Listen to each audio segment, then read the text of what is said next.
오늘의 말씀은 예수님의 심판, 예수님의 심판. 온 인류는 우리들에게 내려질 심판에 대해서 매우 예민합니다. 우리 각자에게 내려질 심판, 또 모든 교인들은, 모든 기독교인들은 거기에 예민하고, 또 특별히 안식일 교인들은 아주 이 문제에 대해서 예민합니다. 요사이 심판이 이슈가 되어 아주 뜨거운 감자입니다. 아주 존경하는 한 목사님이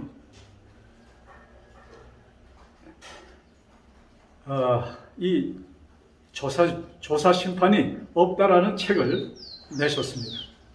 그걸 한국 교단에서는 난리가 났어요. 이것이 잘못된 것이다. 이렇게 공식적으로도 발표하시고 하고, 그 다음에 어느 목사님은 아주 그냥 글로 그 성경절을, 성경 하나하나를 들춰가면서 이것은 성경적으로 맞는 것이라고 또 이렇게 기록하였습니다. 자, 한 문제를 가지고 이제 우리가 갈린 것입니다. 자, 문제는 제 소견으로 두 분의 말씀이 다 맞습니다. 아니, 그것이 상반되는 의견인데 어떻게 두 개 다 맞을 수 있는가? 자, 그러면 우리 성경에 기록되어 있는 그 심판은 무엇인가? 하느님의 심판은 언제 어떻게 일어날 것인가? 자, 우리 히브리서 9장 27절에 있는 말씀을 보겠습니다. 히브리서 9장 27절에 다음과 같이 기록되어 있습니다. 한 번 죽는 것은 사람에게 정해진 것이요, 한 번 죽는 것은 모든 사람들에게 오는 것이라 이것입니다. 우리 호흡이 언젠가는 끊어진다는 얘기예요. 그 다음 그 후에는 심판이 있으리니. 자, 이 말씀을 보면은 모든 사람들에게 내려질 심판에 대해서 분명히 기록하고 있습니다. 그리고 요한복음 5장 22절에는 아버지께서 아무도 심판하지 아니하시고, 자, 하나님 아버지께서는 아무도 심판하지 아니하시고 심판을 다 아들에게 맡기셨으니, 이제 인류들에게 하여야 할, 한 사람 한 사람에게 드려져야 될 그 심판을 하나님 아버지께서는 아들 예수님에게 맡기셨다고 요한복음 5장 22절은 기록하고 있습니다. 그 다음에 같은 책 27절에 또 아버지께서 아들에게 심판하는 권세를 주셨으니, 자, 예수님에게 맡기셨고 또 권세를 주셨다고 했습니다. 심판하는 권세를 그 아들에게 주셨습니다. 이는 그가 인자이심이라. 즉, 여기에 예수님께서, 창조주 되시는 예수님께서 이 땅에 오셨을 때 사람으로 오셨다는 것을 말씀하시면서 그에게 심판의 권세를 주셨다. 여러분, 여기 이 말씀 좀 깊이 생각하시면서 읽어주시기 바랍니다. 자, 예수님께서 인자로 땅에 오셨는데, 사람으로 오셨는데 그에게 심판의 권세를 주셨다. 자, 그래서 심판의 권세를 주신 아버지 하나님, 또 권세를 맡은 그의 아들 예수 그리스도의 결정은 어떤 결정을 하시는가? 요한복음 3장 17절에 하나님이 그 아들을 세상에 보내신 것은 세상을 심판하려 하심이 아니요 예수로 말미암아 세상의 구원을 받게 하려 하심이라. 여러분, 요한복음 5장 27절에 아버지께서 아들에게 심판하는 권세를 주셨으니 하면서 이는 그가 인자이심이라. 예수님께서 이 땅에 사람으로 오셨습니다. 사람으로 오신 이유가 무엇입니까? 하나님으로 예수님께서 오셨으면은, 말씀의 하나님 그 자체로 오셨으면은 그는 죽으실 수도 없으신 것입니다. 또 인간을 어떤 인간도 누구도 그를 그와 대화할 수가 없어요. 그래서 예수님께서는 우리들과 대화하시기 위하여, 우리들을 직접 터치해서 만나시기 위하여, 우리들을 직접 만지시기 위하여 그가 사람으로 오셨다 이것입니다. 그러니까 예수님께서 사람으로 오신 이유는 뭐예요? 그는 우리를 위하여 돌아가시기 위하여 오셨다. 여기서 요한복음 5장 27절은 사실 그 안에 모든 의미가 기록되어 있는 것입니다. 자, 계속합시다. 그래서 요한복음 13장 17절 제가 다시 읽습니다. 하나님이 그 아들을 세상에 보내신 것은, 자, 요한복음 3장 17절, 하나님이 그 아들을 세상에 보내신 것은 세상을 심판하려 하심이 아니요, 아버지의 뜻도 세상을 심판하는 것이 아닙니다. 예수로 말미암아 세상을 구원을 받게 하려 하심이라. 그 같은 책 3장 15절입니다. 요한복음 3장 15절에 이는 그를 믿는 자마다, 예수를 믿는 자마다 영생을 얻게 하려 하심이라. 자, 여태까지 제가 지금 보고 있는 말씀은 너무나도 우리 기독교인들에게 잘 알려진 말씀입니다. 많이 가장 애용되고 가장 익혀진 말씀입니다. 자, 그러면 심판자 되시는 예수님께서, 심판의 권세를 받고 오신 예수님께서 내리신 심판은 무엇인가? 우리 히브리 9장 26절에 다음과 같이 기록되어 있습니다. 자신을 희생 제물로 드려 죄를 없게 하시려고 세상 끝에 한 번 나타나셨느니라. 자신을 희생 제물로 드려 죄를 없게 하시려고 세상 끝에 나타나셨느니라. 28절에 같은 제 히브리 9장입니다. 그리스도께서 많은 사람의 죄를 담당하시려고 단번에 드려지셨고,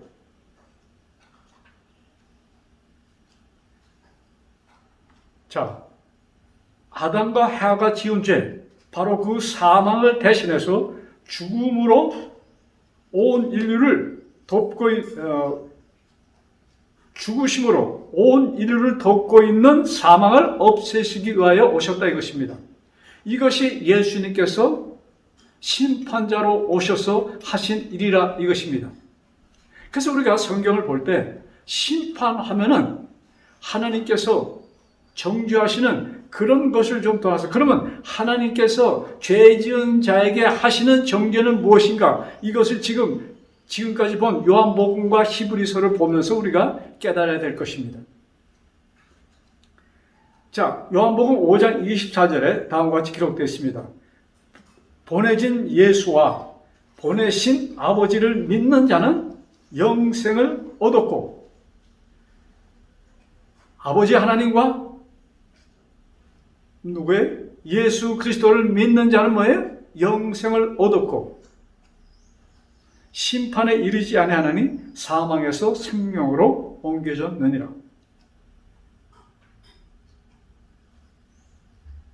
그러므로 요한복음 3장 18절에는 다음과 같이 기록합니다. 아들을 믿는 사람은 정죄를 받지 아니하며, 아들을 믿는 사람은 정죄를 받지 아니하나 믿지 않는 사람은 이미 정죄를 받은 것이라. 이는 그 사람이 하나님의 독생자의 이름을 믿지 않았기 때문이라. 참 너무나도 자주 요새 우리에게 들려지는 말씀입니다. 자, 이미 정죄를 받은 인생들에게 뭐예요? 오셔서 그를 믿는 자는 뭐예요? 정죄를 받지 않는다. 이렇게 기록되어 있습니다. 자, 19절. 이것이 정죄라. 그러면 성경이 얘기하는 정죄는 무엇인가? 즉 빛이 세상에 왔으나 사람들이 빛보다 오히려 어두움을 더 사랑하니 이는 그들의 행위가 악하기 때문이라. 정죄라는 것은 뭐예요? 빛이 왔는데 빛을 거절하고 빛이 싫어서 어두움을 택했다는 얘기입니다. 그래서 이 말씀을 좀 간추린다면 예수님의 심판은, 예수님께서 하신 심판은 죽은 그들을 위해 당신의 육체를 던지심으로 생명을 주셨다는 말씀입니다. 죽은 인류를 위하여, 죽은 나를 위하여 당신의 생명을 던지신 것이 예수님께서 하신 심판이라는 것입니다.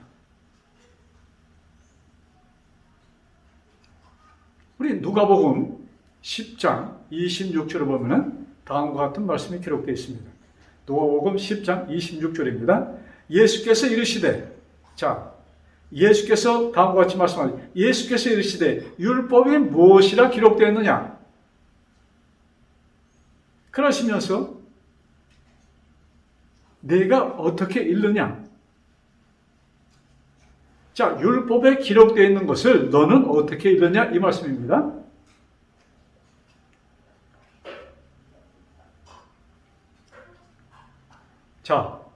율법은 우리를 정죄합니다. 분명하죠? 율법은 우리를 정죄합니다. 왜? 율법에 기록되어 있는 모든 말씀 하나하나를 볼 때 우리는 정죄받을 수밖에 없는 인생들입니다. 그런데 예수님의 심판은 정죄받은 우리들을 구원하십니다. 그래서 율법은 이거 정죄고 심판입니다. 또 여기에 따르는 단어는 뭐예요? 구원입니다. 율법은 정죄하고 정죄, 즉 심판입니다. 심판은 뭐예요? 우리에게 주신 구원이라 이 말씀입니다.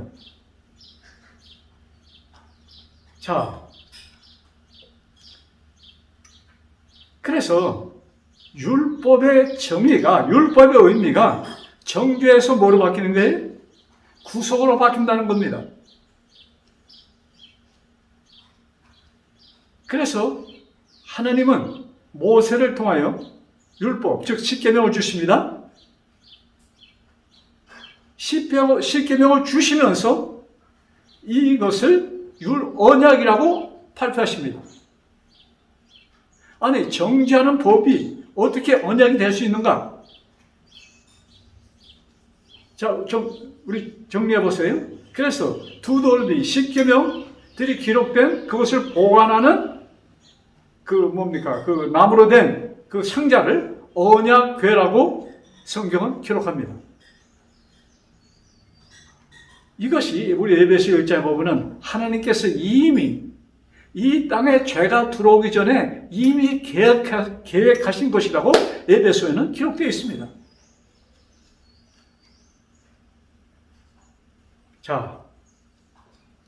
우리 성경, 구약 성경 민수기에 보면은 이스라엘 백성이 애굽에서 나와서 이제 광야로 가는 길에 있었던 사건들이 민수기에 기록되어 있습니다.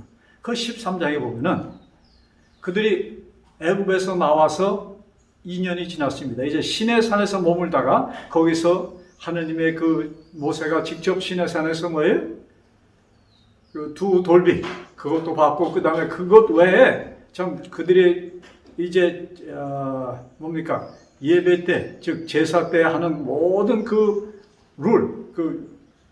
제사 제도라고 할까요? 그 다음에 이제 한 국가가 형성되면서 있어야 될 법, 이런 법을 모세는 하나님으로부터 받습니다.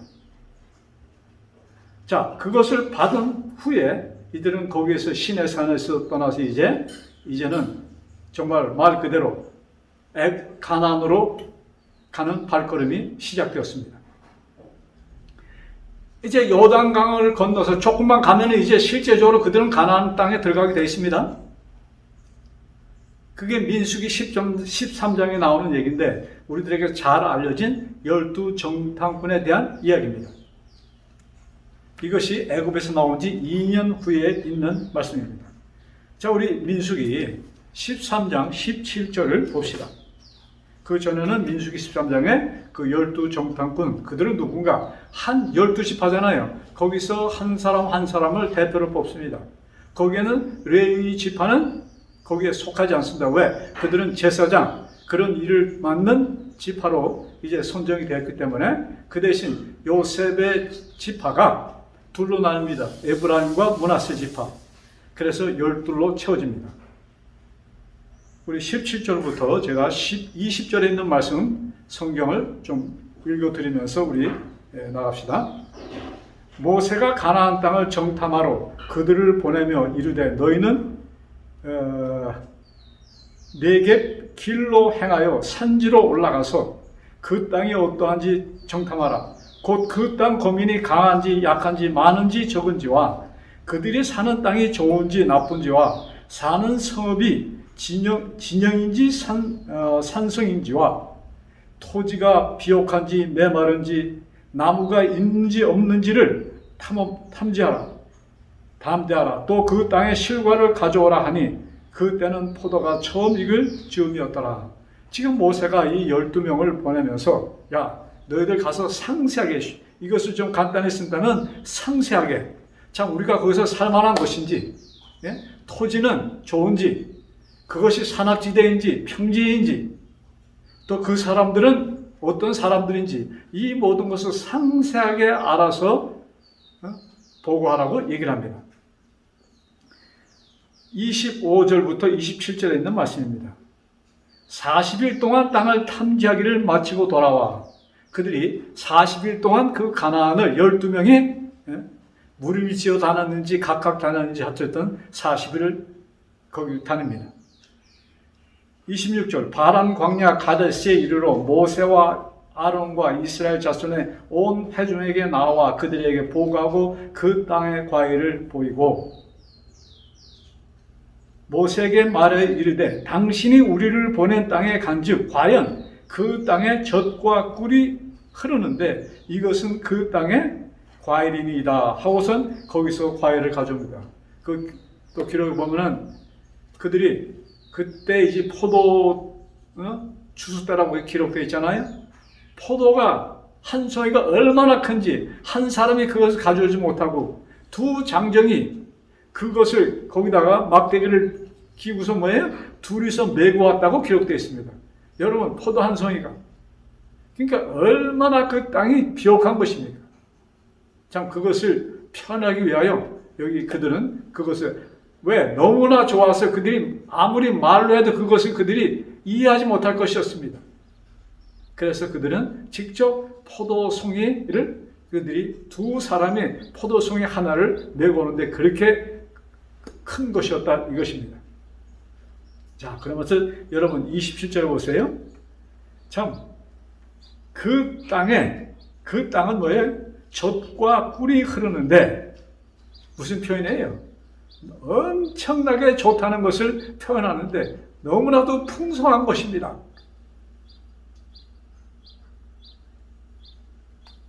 여러분, 저희가 살고 있는 브라질은 정말로 과일이 풍성한 것입니다.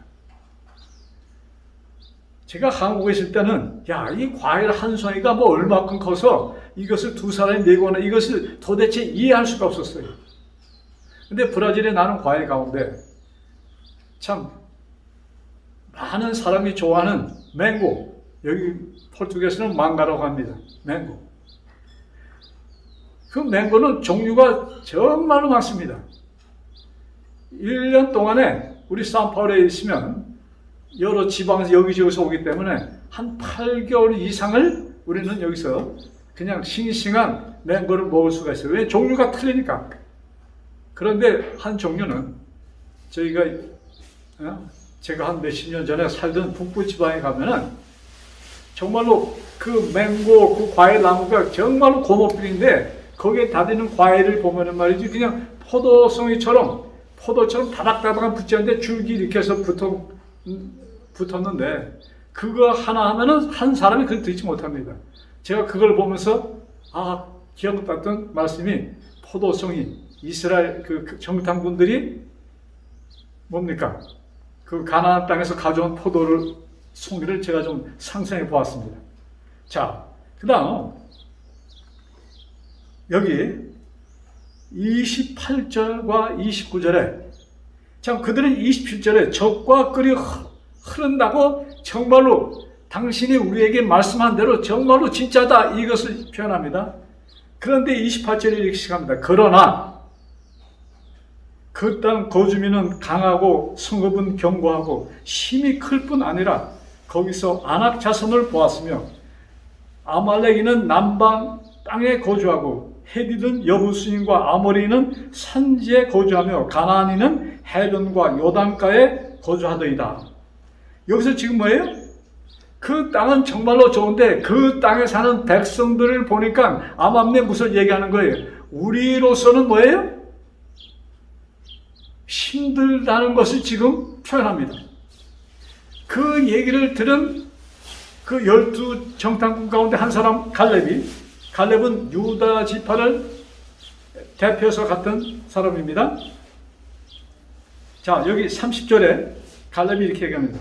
갈렙이 모세 앞에서 백성을 조용하게 하고 왜? 그 얘기를 들으니까 백성이 막 흥분되었다가 야, 우리가 빨리 가야 되겠다. 정말로 좋은 그 포도송이를 직접 보면서 그들의 말을 들으면서 적과 꿀이 흐르는 그 비옥한 땅에 빨리 가야겠다고 흥분 상태에 있었는데 갑자기 그러나 거기에 사는 사람들이 보니까 왜? 거기에 들어가서 살려면은 그들을 물리쳐야 되기 때문입니다. 근데 그 말씀에는 뭐가 있어요? 우리의 힘으로는 안 된다는 것이 아마인데 지금 은근히 지금 나타나고 있잖아요. 그것을 눈치챈 갈렙이 거기서 얘기하는 겁니다. 갈렙이 모세 앞에서 백성을 조용히 하게 하고 이르되 우리가 곧 올라가서 그 땅을 취하자 능히 이기리라. 갈렙은 담대하게 우리가 지금 올라가자. 우리는 그들을 분명히 이길 것이다 하고 발표합니다. 그 얘기를 들은 그 나머지 10사람이 자, 그들이 그냥 같은 그 땅에 그냥 얘기하지 않았을 거 아니에요. 그들은 높은 단상이든지 좀 언덕 이런 높은 데 올라가서 그 얘기를 들으러 온 사람들을 내려다 보면서 한 얘기입니다. 거기에 분명 모세와 아론도 거기 같이 있었을 것입니다. 자, 31절부터 32절에 있는 말씀 제가 낭독합니다. 그와 함께 올라갔던 사람들은 이르되 자, 잘 들으세요. 함께 올라갔던 우리는 능히 올라가서 그 백성을 치지 못하리라.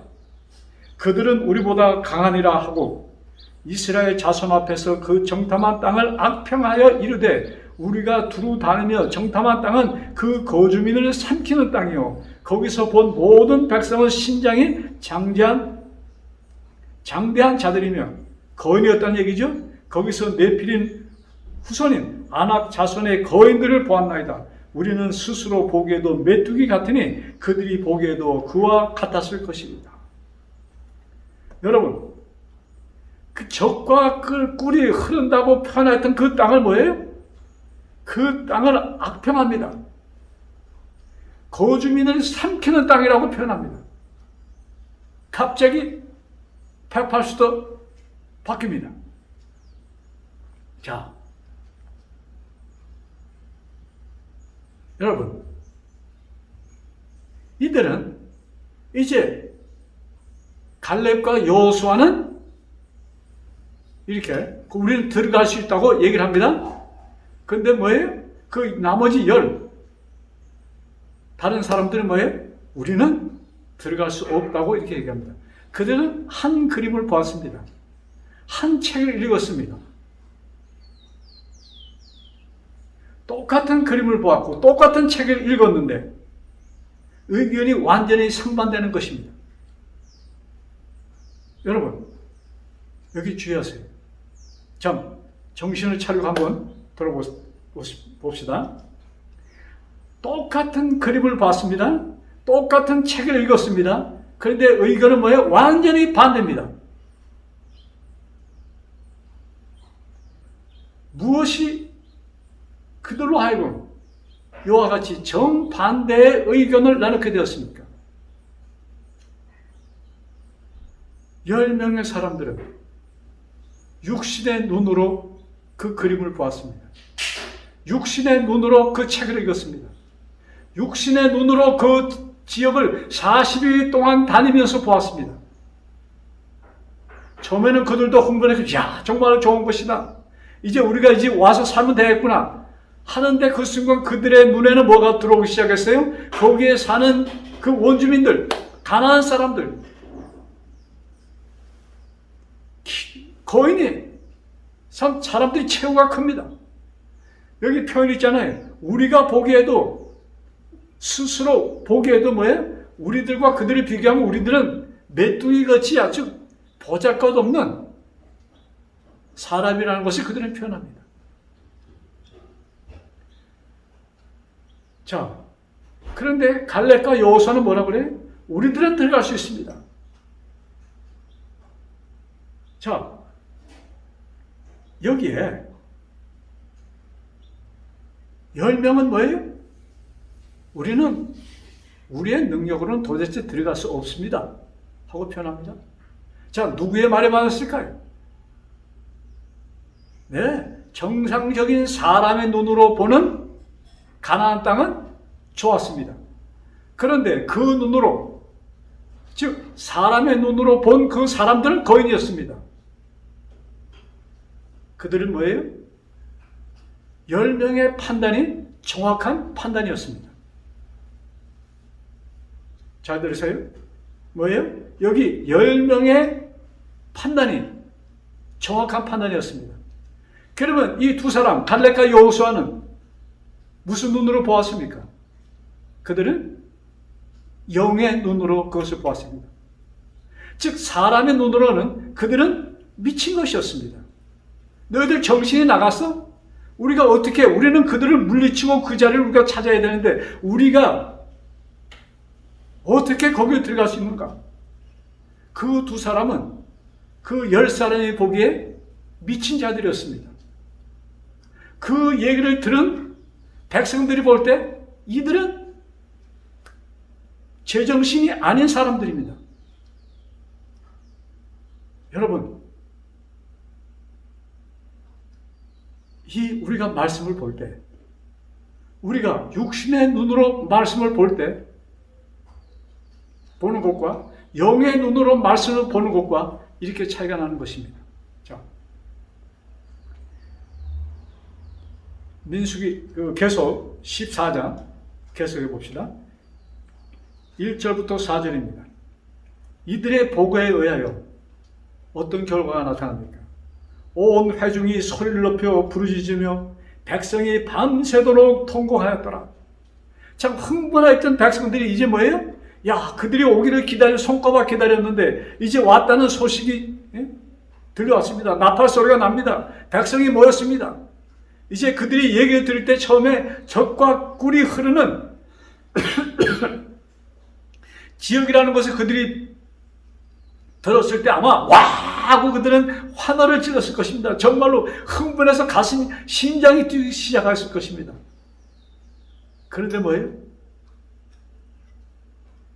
계속되는 말씀은 그러나 우리는 들어갈 수가 없습니다 하는 그 말에 그들은 뭐예요? 흥분했던 것이 가라지고 제정신이 들었다고 할까요? 자, 밤새도록 통곡합니다.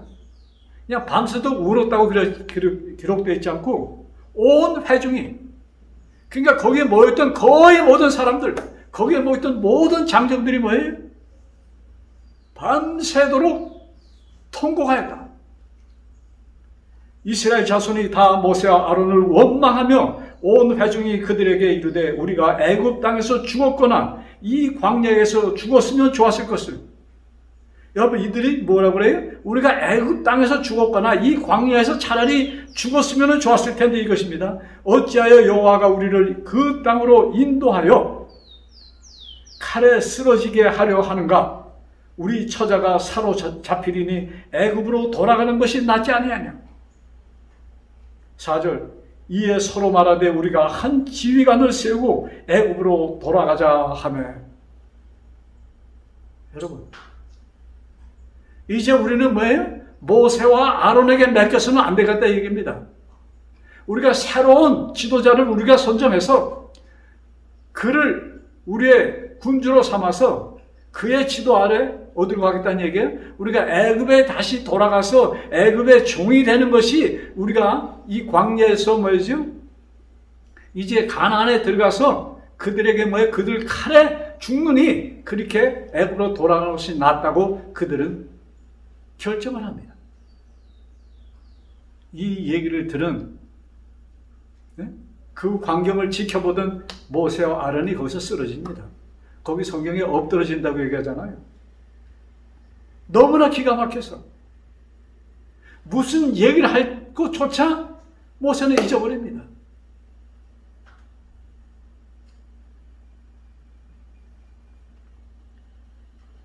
이 광경을 같이 옆에서 지켜본 갈렙과 여호수아는 다음과 같이 호소합니다. 6절부터 9절에 있는 말씀입니다. 그 땅을 정탐한 자 중 눈의 아들 여호수아와 여분네의 아들 갈렙이 자기들의 옷을 찢고, 참 이 옷을 찢는 이 습관은 이스라엘 유대인들에게 가장 뭡니까? 이 참 흥분되었달까요? 참 너무나도 기가 막힌 일이 있을 때 하는 행동입니다. 어떻게 말로 그걸로 충분치가 않아요. 그래서 그들의 옷을 찢으며, 그들이 입고 있던 두루마기 같은 거잖아요. 그것을 찢으며 그들을 호소합니다. 이스라엘 자손이 온 회중에게 말하 이르되 우리가 두루 다니며 정탐한 땅은 심히 아름다운 땅이라. 정말로 아름다운 땅입니다. 여호와께서 우리를 기뻐하시면 우리를 그 땅으로 인도하여 들이시고 그 땅은 우리에게 주시리라.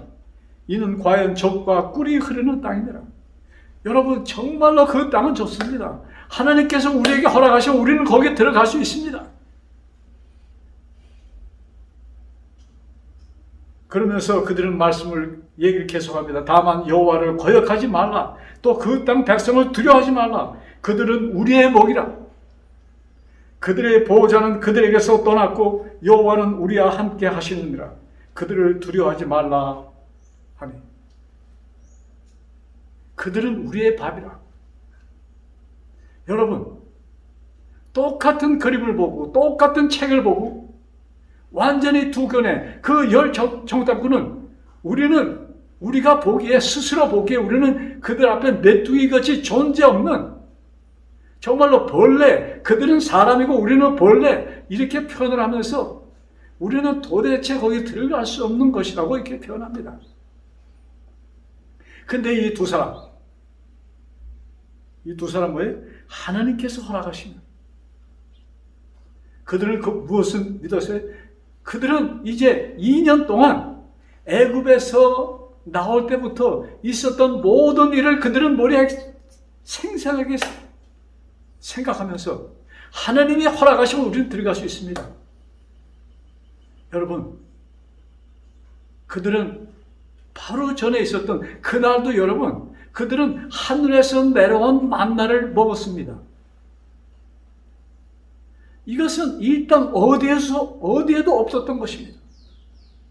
여러분, 그들은 2년 전에 홍해 바다를 배도 없이 걸어서 건넜습니다. 그를 추격해 오던 애국 군인이 몰살되는 것을 그들의 눈으로 직접 보았습니다.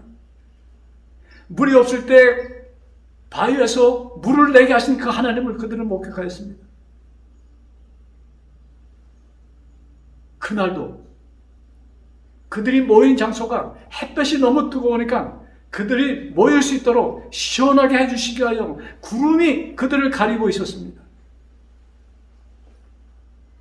바로 그 전날 밤도 사막의 추운, 광야에 그렇게 추운 그곳에 하나님께서 불기둥을 여러 곳에 세워주셔서 그들이 따뜻하게 잠을 잘 수 있었습니다. 그런데 이 모든 것은 그들 머릿속에서 사라졌습니다.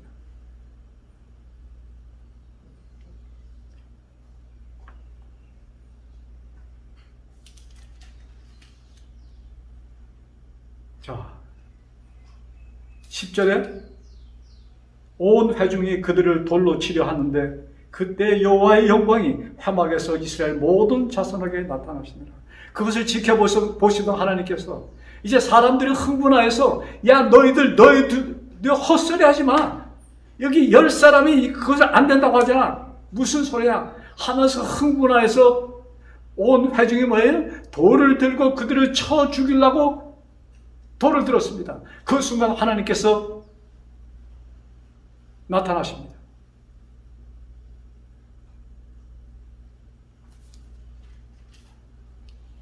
여러분 26절부터 봅시다. 여호와께서 모세와 아론에게 말씀하여 이르시되, 하느님께서 이제 판단하신 겁니다. 나를 원망하는 이 악한 회중에게, 민수기 14장입니다. 26절부터 적겠습니다. 나를 원망하는 이 악한 회중에게 내가 어느 때까지 참으랴?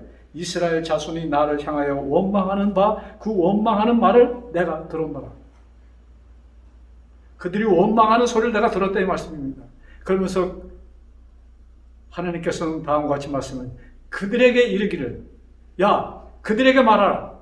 여호와의 말씀에 내 삶을 두고 맹세하노라. 내가 이미 결정을 내렸어. 이 말씀이에요. 너희 말이 내 귀에 들린 대로, 여러분 너희들의 말이 내 귀에 들린 대로 하나님께서 말씀하는 게, 너희들이 지금 울부짖으며 하였던 그 얘기 내 귀에 내가 들었어. 들린 대로 내가 너에게 행하리니. 그러면서 29절에 너희 시체가 이 광야에 엎드러질 것이다. 왜? 그들은 우리를 죽을 것이라고 얘기했잖아요. 그래서 너희가 한 얘기대로 너희들은 이 광야에서 죽을 것이야. 이 말씀이에요. 너희 중에 20세 이상으로 계수된 자, 곧 나를 원망한 자 전부가 여분네의 아들 갈렙과 눈의 아들 여호수아 외에 내가 맹세하여 너희에게 살게 하리라. 너희에게 살게 하리라 한 땅에 결단코 들어가지 못하리라. 하나님께서는 애굽에서 그들을 끌어내오면서 약속했습니다. 너희들은 가나안에 가서 살 것이다. 내가 그 한 약속을 나는 갈렙과 여호수아에게만 이루어지게 할 것이고, 왜? 그들은 나를 믿었어. 그 외에 너희들은 아무도 거기 들어가지 못할 것이라고 하나님께서는 그들에게 말씀하셨습니다. 여기 28절, 여러분 다시 한번 들으세요. 너희 말이 내 귀에 들린 대로 내가 너희에게 행하리니. 육신의 눈으로 보았을 때, 정상적인 사람으로 보았을 때 그들은 들어갈 수 없는 것이 사실입니다. 그러나 영안으로, 하나님께서 주신 눈으로, 성령의 눈으로 보았을 때 그들은 거기에 들어가서 충분히 살 수 있는 것을 갈렙과 여호수아는 보았다 이것입니다. 그것이 차이입니다. 그래서 하나님께서 뭐예요? 너희들이 나에게 불평한 대로, 너희 내 귀에 들린 대로 너에게 행할 것이야. 그러므로 너희들은 여기 갈렙과 여호수아 이 두 사람 외에는 아무도 들어가지 못할 것이다. 여기 20세 이상이라고 얘기했죠? 그거는 아직 젊은 어린 아이들은 거기에 의견이 없습니다. 그러므로 하나님께서는 그들을 보호하시고 지키셔서 그들은 가나안 땅에 들어가는 특권을 누리게 됩니다. 여러분, 아까 본 말씀 누가복음 10장 26절에 율법에 무엇이라고 기록되어 있느냐? 무슨 그림이 있느냐? 근데 너희들은 그 그림을 어떻게 보느냐? 어떻게 읽느냐? 여러분, 한 말씀을 가지고 두 의견이, 한 그림을 보고 완전히 다른 두 의견이 나왔습니다. 성경에 심판이라는 말씀이 많이 나와 있습니다. 이 한 글을 보고 지금 뭐예요? 완전히 의견이 틀리게 나온 것입니다. 여러분, 우리가 심판을 받을 것이다, 우리 나의 행한 대로 나는 꼭 심판을 받을 것이다. 이것을 믿고 이것을 외치는 자는 심판을 그대로 받을 것입니다. 나의 행한 대로 심판을 받을 것이다 이것입니다. 그러면 누가 거기서 져야 되는가? 그 심판은, 예수님의 심판은, 하나님의 심판은 뭐예요? 예수님이 인간으로 오셔서, 사람으로 오셔서 아담이 지은 죄, 하와가 지은 죄, 그의 후손들, 그들을 점령하고 있는 그 아담의 후손 모두를 덮고 있는 사망, 그 죽음을 어떻게 해서요? 없애시는 이를 위하여 예수님께서 뭐예요? 당신의 몸을 던지십니다. 그것이 하나님께서, 예수님께서 이루신 심판인 것입니다. 이것을 믿는 자는 어떻게 될까요? 부활의 아침에 우리는 생명으로 우리는 부활할 것입니다. 그래서 너희들이 뭐예요? 사망에서 생명으로 옮겨졌다는 것이 이제 실제적으로 부활의 아침에 나타날 것입니다. 예수님께서는 나의 죄와 여러분의 죄, 모든 죄를 어떻게 하셨어요? 심판하셨습니다. 즉, 예수님이 하신 심판은 뭐예요? 당신의 몸을 던지셔서 용서하셨습니다. 그것이 성경에 나오는 정죄인 것입니다. 여러분, 율법에 무엇이라 기록되어 있으며 너희는 어떻게 읽느냐? 그래서 성경은 율법은 뭐예요? 율법이 담긴, 십계명이 담긴 그 괴를 뭐예요? 언약궤라고 기록하였습니다. 왜? 율법의 요구를 예수님께서는 이루십니다. 그러므로 뭐예요? 누굴 대신해서? 우리 모든 인류를 대신해서 이루십니다. 그러므로 그것을 믿는 자는, 갈렙과 여호수아는 하나님의 능력을 그들은 믿었습니다. 홍해를 건너게 하신 그 하나님의 능력을 그들은 믿었습니다. 그러므로 그 능력의 하나님께서 그들에게 허락하신 가나안을 그들은 갈 수 있다고 믿었습니다. 그것을 받아들이므로 그들은 담대하게 들어갈 것을 얘기했습니다. 그러나 그의 사람들은 육안으로 그것을 바라보고 그것을 풀이하였기에 그들은 가나안에 들어가는 특권을 다 상실하게 되었습니다. 여러분, 너희들은 율법에 무엇이라 기록되어 있으며 어떻게 읽느냐? 이 말씀을 깊이 생각하시면서 우리에게 주어진 뭐예요? 그 심판을 감사하게 받아들이며 참 즐거움에 우리 삶이 되기를 간절히 바라면서 오늘의 말씀을 마칩니다. 참 기억나는 뭡니까? 복음 성가가 있나요? 우리 같이 한번 아시면 다 같이 불러봅시다. 내게 강 같은 평화, 내게 강 같은 평화, 내게 강 같은 평화 넘치네. 내게 강 같은 평화, 내게 강 같은 평화, 내게 강 같은 평화 넘치네. 내게 샘솟는 기쁨, 내게 샘솟는 기쁨, 내게 샘솟는 기쁨 넘치네. 할렐루야. 내게 샘솟는 기쁨, 내게 샘솟는 기쁨, 내게 샘솟는 기쁨 넘치네. 기도합시다. 하늘에 계신 저희들의 아버지,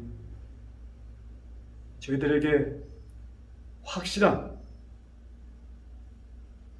심판에 대한, 즉 그 심판은 예수님께서, 하나님께서 우리를 구원하시기 위하여 당신의 아들 예수님을, 그 육신을 던지신 그것이 우리들에게 내려진 심판이라는 것을 보여주셨사오니 감사합니다. 아버지, 그 말씀을 깨닫게 하여 주옵소서. 육신의 눈으로는 그것을 깨달을 수가 없습니다. 성령 하나님 임하여 주셔서 우리들에게 영의 눈을 허락하여 주셔서 우리가 이 그림을 보고 이 책을 보고 분명한 그 의미를 깨닫게 하여 주옵소서.